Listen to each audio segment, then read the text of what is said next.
Hare Krishna Hare Krishna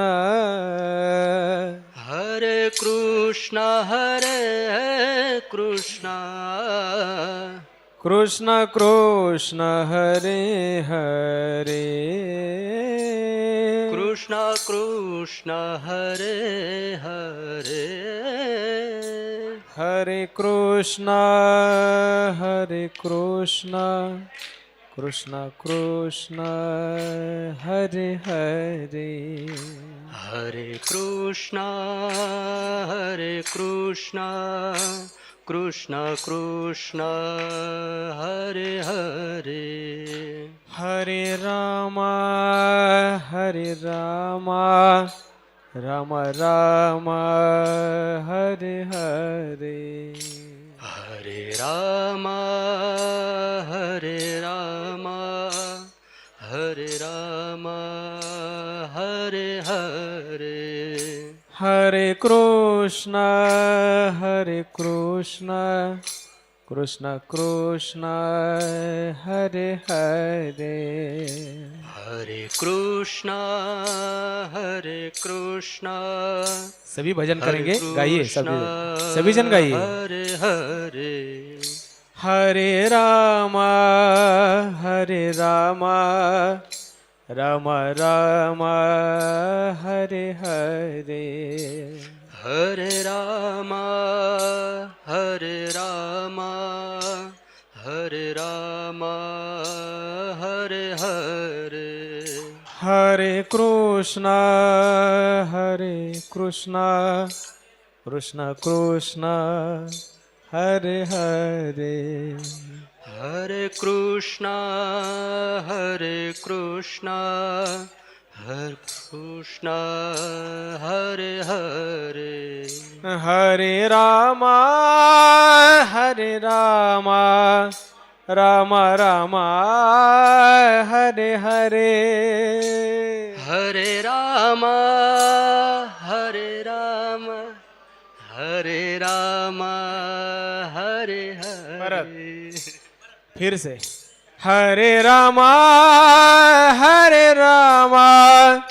Ram Ram Hare Hare Hare Ram Hare Ram Hare Ram Hare Hare Hare Krishna Krishna Krishna Hare Hare Hare Krishna Krishna Hare Hare Hare Krishna Krishna Krishna Hare Hare Hare Krishna Krishna Hare Hare Hare Ram Ram Ram Hare Hare Hare Hare Ram Ram Ram Hare Ram Hare Hare Hare Hare Krishna Krishna Krishna Hare Hare Hare Hare Krishna